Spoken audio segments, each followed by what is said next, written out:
Quand on écoute les youtubeurs parler d'argent, on entend souvent la même chose. Je me verse du coup, comme je t'ai dit, j'ai une société, je prends des dividendes. On dirait les youtubeurs qui justifient leurs revenus. Mais ça, c'est le salaire que je me verse.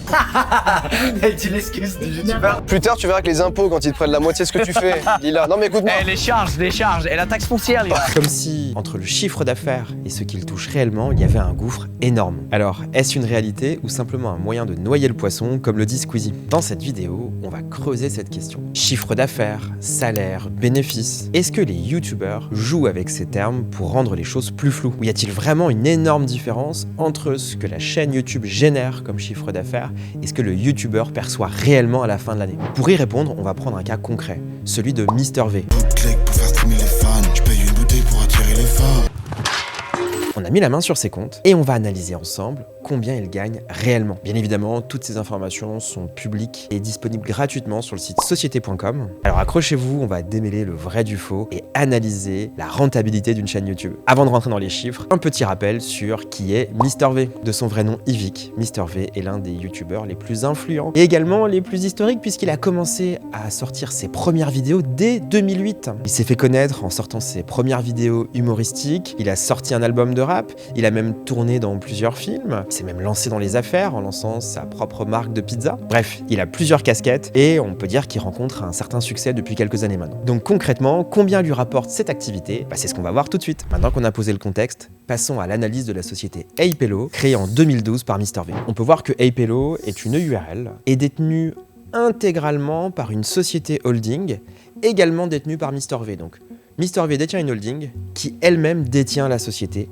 Apello. On verra juste après l'intérêt de ce type de montage quand on veut réinvestir ses bénéfices, mais ça sera pour après. On peut voir que les comptes de la société Apello sont déposés depuis l'exercice comptable de l'année 2013, à savoir la première clôture comptable de la société, mais ces comptes sont confidentiels, parce qu'il faut dépasser certains seuils de chiffre d'affaires pour rendre la publication et la divulgation de ces chiffres obligatoires. Et en fait, on a accès aux chiffres de la société Apello depuis l'année 2020. Moi, je vais m'intéresser à l'année 2023, qui est le dernier exercice comptable disponible sur société.com. Les comptes 2024 devraient être disponibles ces prochains mois. Et le meilleur moyen d'analyser la rentabilité de la société Apello, c'est de faire une analyse bottom-up. On part du haut, c'est-à-dire le chiffre d'affaires, et on termine sur le bénéfice net qui correspond à ce qu'il reste dans l'entreprise une fois qu'on a tout payé. Entre les deux, on va analyser les frais déductibles, la rémunération et les impôts payés pour savoir s'il y a une grosse différence ou pas entre le chiffre d'affaires et le salaire d'un youtubeur. Donc on peut voir en 2023 que la société Apello a réalisé 1,89 million d'euros de chiffre d'affaires. Et ces revenus proviennent de plusieurs sources. On va avoir la monétisation des vidéos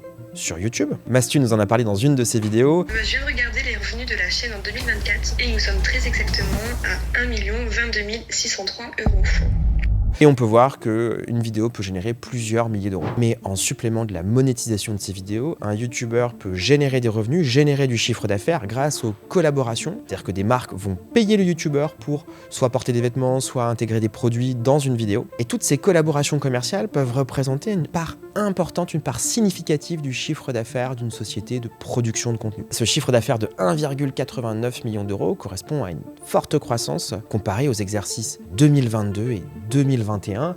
En 2021, MrV générait moins d'1 million d'euros de chiffre d'affaires. Il a plus que doublé en 2 ans. J'ai hâte de voir ce que ça va donner en 2024, mais globalement, c'est un youtubeur qui est en croissance. Évidemment, de ce chiffre d'affaires-là, on va pouvoir déduire les frais déductibles, les charges d'exploitation, les dépenses d'exploitation. Pour résumer, toutes les dépenses réalisées pour produire ces vidéos. Évidemment, 1,89 million d'euros, ce n'est pas ce que MrV a directement dans la poche. Et ça, faut bien faire la distinction entre chiffre d'affaires et ce que tu perçois réellement dans ta poche. Donc, deuxième partie, on va analyser ensemble le montant de ces charges et on va essayer de comprendre en pourcentage du chiffre d'affaires quelles sont les dépenses d'exploitation. Évidemment, MrV doit payer des monteurs, doit louer des emplacements pour tourner ses vidéos, doit acheter du matériel, doit payer des frais de déplacement aussi bien pour lui que pour son équipe, doit peut-être embaucher des salariés, doit payer son comptable, doit payer son banquier, doit acheter du matériel informatique, doit acheter des véhicules peut-être, ou une voiture sur le compte de l'entreprise s'il se déplace dans le cadre de son activité professionnelle. Bref, il y a plein de dépenses potentielles pour un youtubeur. Et on va voir que ça coûte très cher de produire des vidéos. Si je prends l'exemple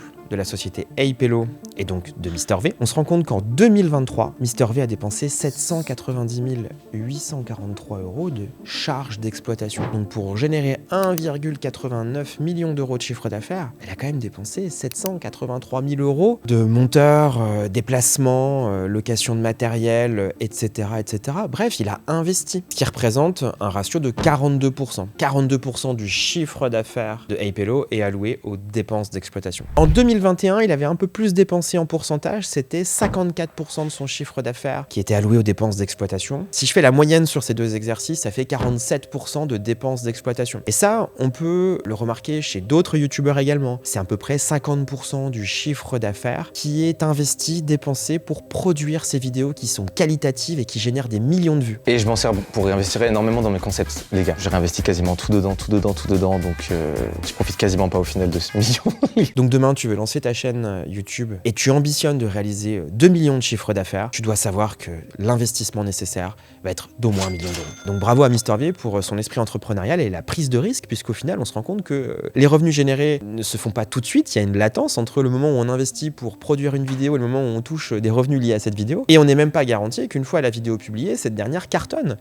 Donc au final, on est face à de vrais entrepreneurs. Concernant le salaire de MrV, en analysant ses comptes, on se rend compte qu'il y a une ligne salaire et traitement qui pourrait inclure celle soit de MrV, soit de ses salariés. Mais quand on regarde les charges sociales déclarées, ça correspond à 45% du salaire versé. Et donc, potentiellement, ça serait la rémunération des gérants, des dirigeants de l'EURL Apello. Et là, les comptes affichent une rémunération versée de 94 000 € sur l'exercice 2023. Et les charges sociales payées sur ces 94 000 € sont décomposées en deux. On a 33 000 € de charges sociales déclarées sur l'alias fiscal et 9 956 € de taxes et versements assimilés. C'est ce qu'on appelle la CSG qui fait partie des 45% de charges sociales à payer. Dans ces comptes, MrV fait apparaître des salaires versés à hauteur de 94 000 €. Je ne sais pas si MrV a touché personnellement 94 000 € ou ce salaire a été réparti entre les deux dirigeants de la société Apello. Néanmoins, on pourrait estimer le salaire de MrV au maximum à 94 000 € par an, soit 7 900 € par mois, avant impôt sur le revenu, dans l'optique où il se verserait l'intégralité des 94 000 €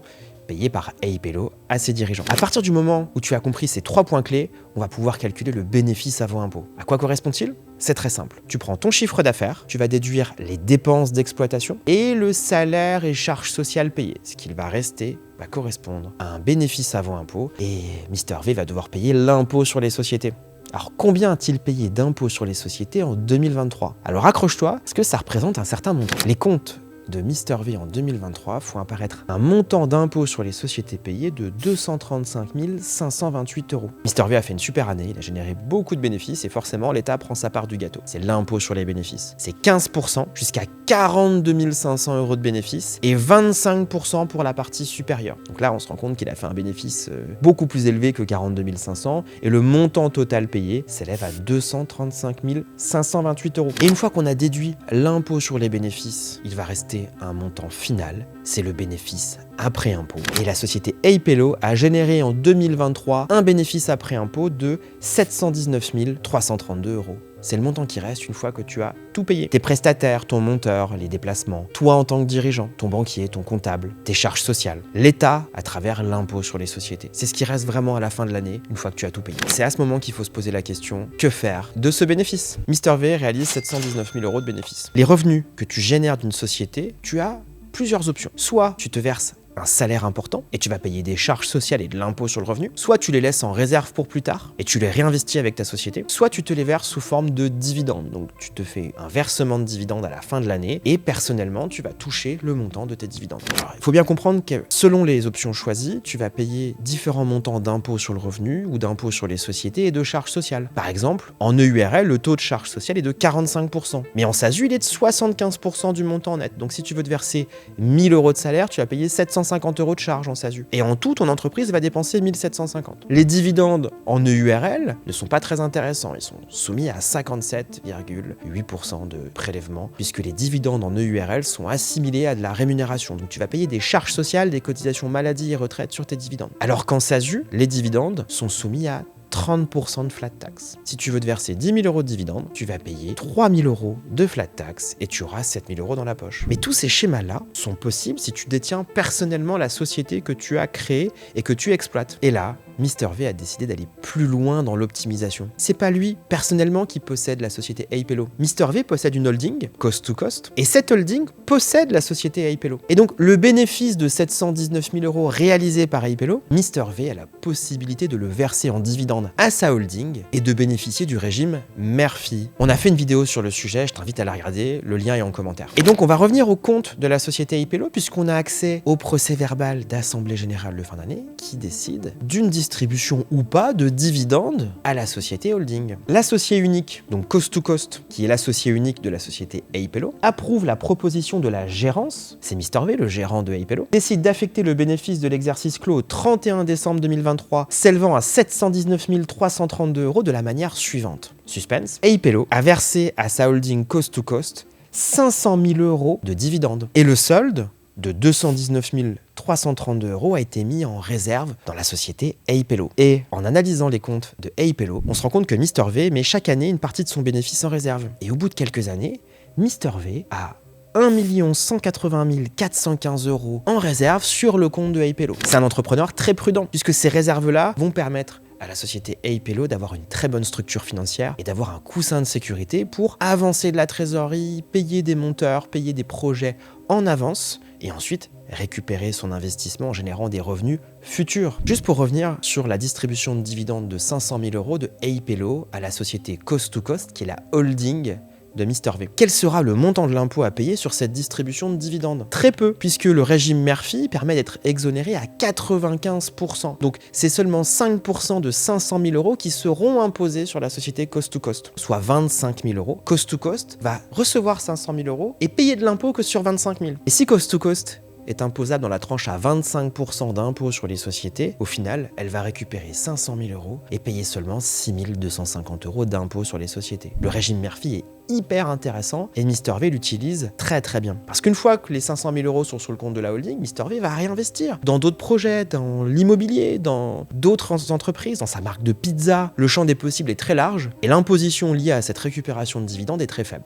Conclusion, est-ce qu'on connaît le salaire de Apello? Oui et non. On sait que sa holding récupère 500 000 € de dividendes et qu'il laisse 200 000 € en réserve. Il aurait pu verser 700 000 € de dividendes à sa holding. On sait qu'il y a beaucoup d'investissements pour générer des vues. On sait que le salaire au maximum est à 94 000 €. Donc tous les mois, Mr V, il gagne pas 50 000 € par mois. Non. Il gagne beaucoup moins. Il perçoit une rémunération certes attractive, mais quand on la met en perspective des 1,89 millions € de chiffre d'affaires générés, elle est somme toute mesurée, cette rémunération.